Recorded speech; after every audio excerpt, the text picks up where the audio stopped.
How to track and share location with family and friends on Google Maps.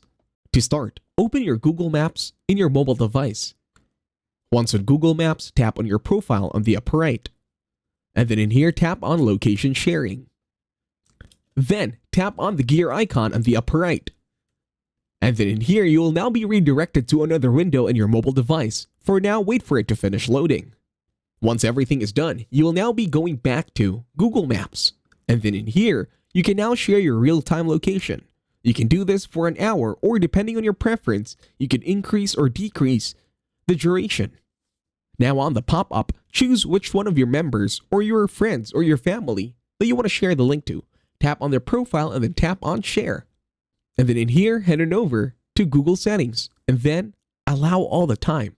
You just need to turn on the setting and then everything should be all set. And that's it. Thank you very much for watching. Please leave a like, share, and subscribe to the channel.